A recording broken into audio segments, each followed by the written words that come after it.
Hey guys, so it's Monday and this is the start of a new vlog this week.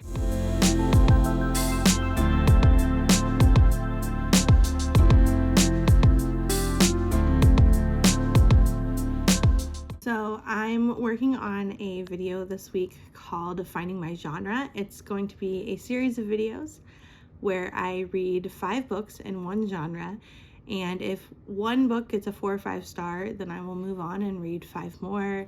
And there's more rules, but starting off on this first video, we're reading 5 thrillers this week, and I'm going to be just pulling them from my bookshelf. But first, since it is Monday morning, I've got to go drop the kids off at school, and then when I get back, we will pick out these books. So I dropped the kids off at school, and now I'm gonna get ready to start reading.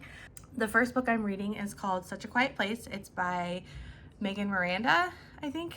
And yeah, I'm gonna first listen to the audiobook for a little bit while I get to cleaning, and I'll let you know how it goes.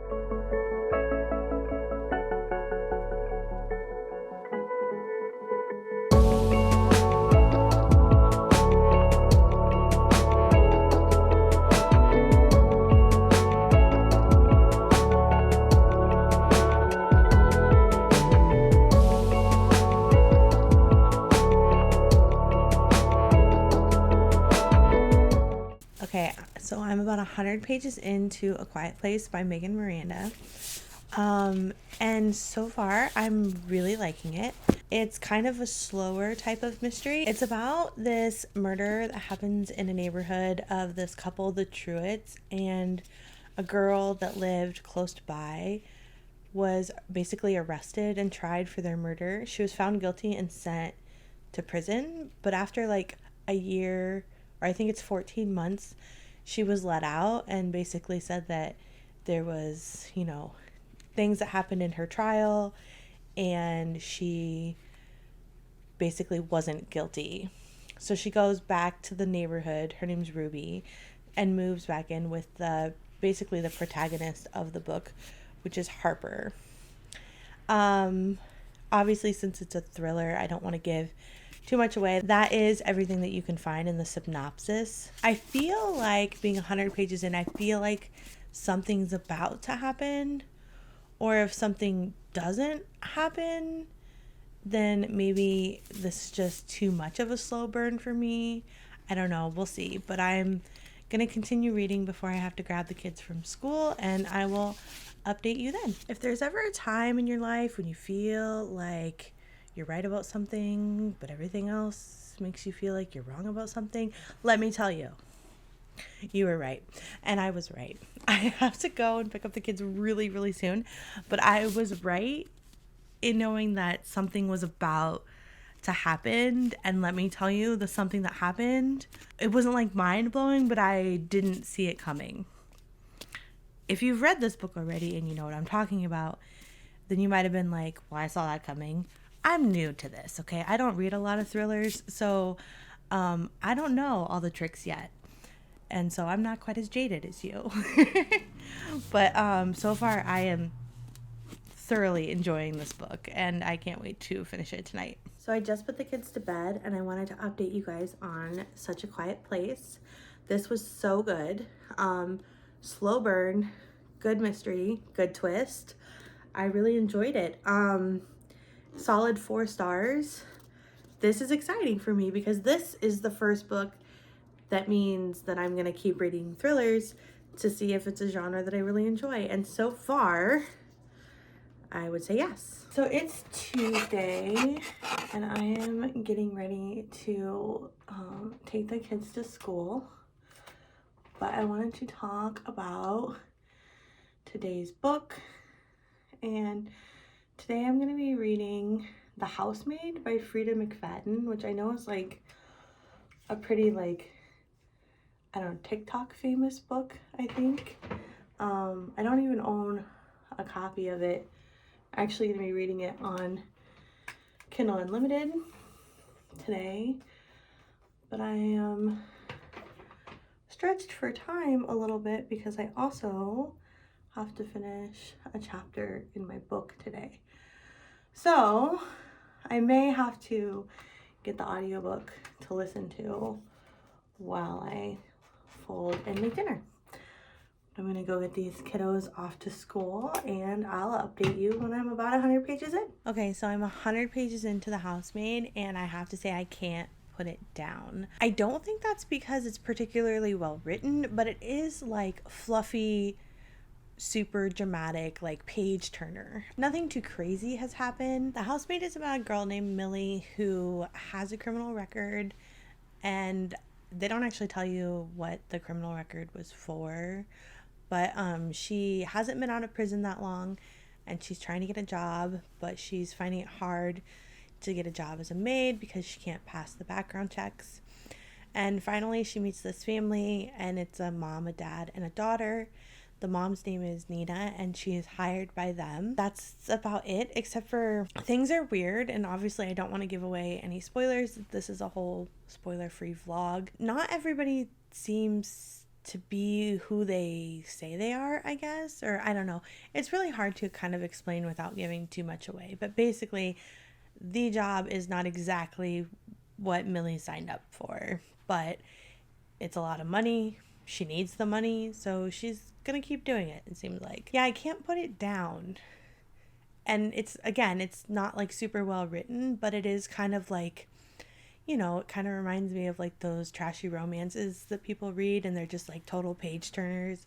This is kind of a page turner, so I will update you in a little bit after I've read some more. I am almost done with The Housemaid, and oh my goodness, I cannot wait to like talk about it, because like it went to some places that I haven't seen yet, so I'm super excited and I'm hoping to finish it while I wait for the kids to get out of school, and then we can talk about it.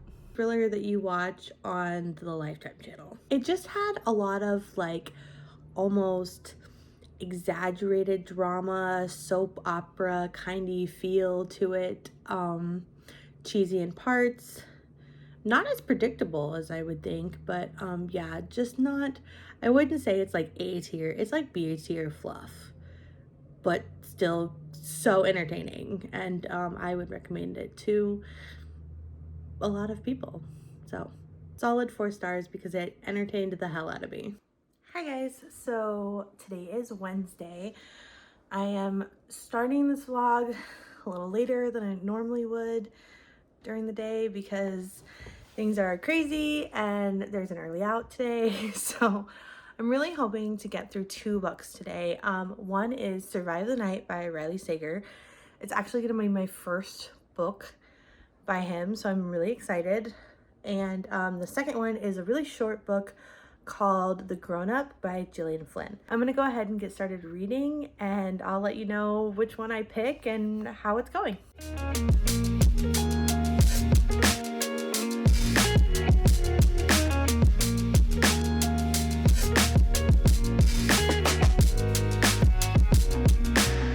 I decided to start with the Riley Sager book, Survive the Night.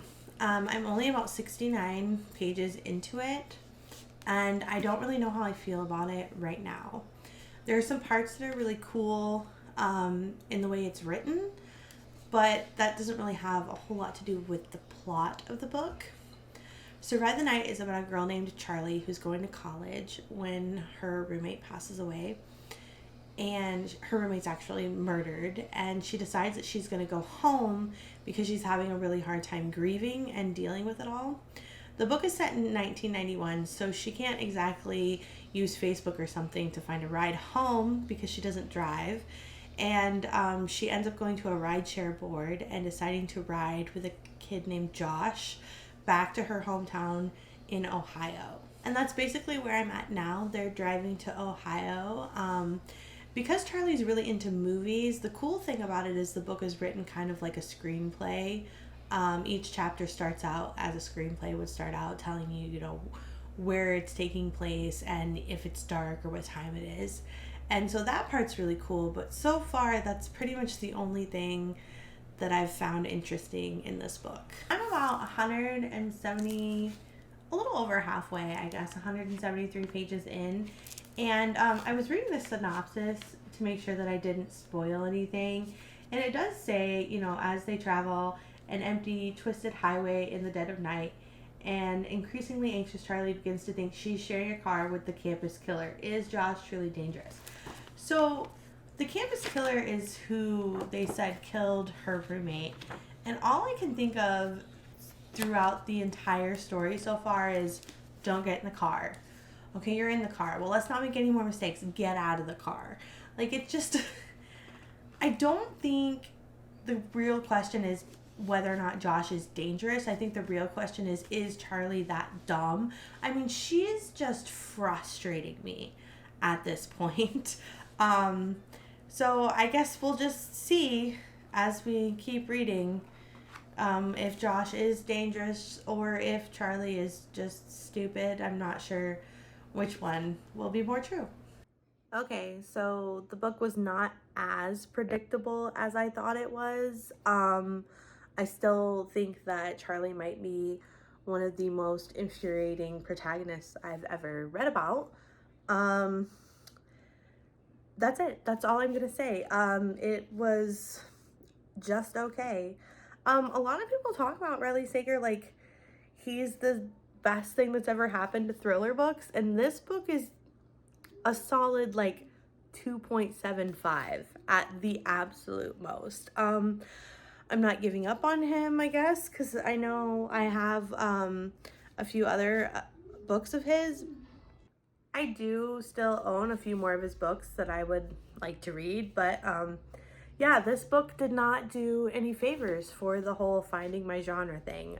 Again, 2.75, I'll round it up to a 3 on Goodreads. I am now going to listen to The Grown Up by Gillian Flynn while I cook dinner, and it's really short.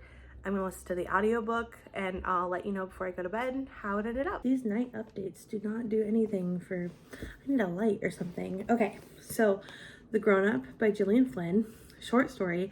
I'm going to tell you almost nothing about it except for the fact that it's about a sex worker who then turns into basically a psychic, kind of, and thriller, good twist, 5 stars. Totally 5 stars. The only thing I've ever read by Gillian Flynn is Gone Girl, which I've also seen the movie. I think I gave Gone Girl 3 stars. That was one of the things that made me think that maybe thrillers weren't for me. But it turns out thrillers are for me. Gillian Flynn's writing also might be for me. Yeah, this blog, like, so one more day left of this vlog. I just said blog. I definitely meant vlog. But I just have one more day left of this vlog, and I'm so excited because I've already gotten a 4-star. No, I've already gotten 2 4-stars and 1 5-star with 1 book remaining, which means there definitely will be a part 2.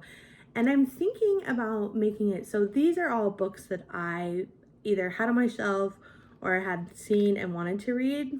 I'm thinking about making part 2 suggestions from like other booktubers. So like maybe I would go on, you know, like Gabby's channel and find some of her favorite thrillers and read one of those. And that way, like, it's kind of exposing me to more and different types of thrillers. Basically, what I'm gonna do is 3 parts of these for each genre, and as long as each one has a 5-star, or whichever ones have the most 5 stars at the end of the year, is going to basically be my favorite genres, and those will be the ones that I tend to lean towards. Thrillers is the first one. The second one is going to be mystery. And I have them planned out for like horror and fantasy, and then even some like YA thriller and YA fantasy. So I'm really excited about this series, but yeah. Okay, so tomorrow's Thursday, 1 more book left, and that book is A History of Wild Places, and I will start it first thing in the morning. Is this yesterday's hair? Yes, yes it is. Do I care? No, because we are running kind of late today. I'm about 20 pages into A History of Wild Places. So much so, if I gave you the synopsis, I wouldn't even remember anybody's names. But there's this guy, and he's looking for this girl who was an author, and she went up in these woods, now she's missing, and that's all I know. I'll update you when I know some more.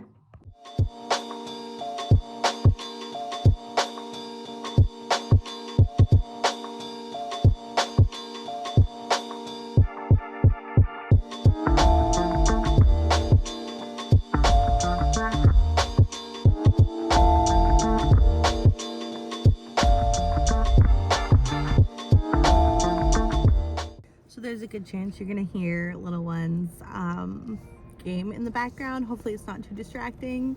I am about a little over halfway. I just have to let you guys know that I love cult books. I love them. I am obsessed with cults. I'm not gonna lie, it is like obsessively good. I don't think it's slow. I love the pacing. Yeah, I'm really enjoying this so far. Hi. So it's Saturday night. I last talked to you on Thursday, and I definitely had planned to have this video published on Friday, but I didn't even finish the last book, A History of Wild Places, until today. One of my kids actually came home sick from school on Friday, and that meant doctor's appointments and getting medication and taking care of them, and that happens. I think I just have to give myself a little bit of leeway when it comes to this channel. As much as I want to post on Monday and on Friday, life is gonna happen, and this week definitely proves that. I did, however, finally finish A History of Wild Places. I know at the beginning I thought it was going to be a 5-star read. It ended up being a 4, maybe a 4.5, but in conclusion, that means that this video was a total win. I ended up with 3 4-stars, 1 5-star, and 1 2-star, which means that I'll be continuing on and making a part 2 for the Finding My Genre series that is thrillers. Thank you so much for watching, and I'll see you later.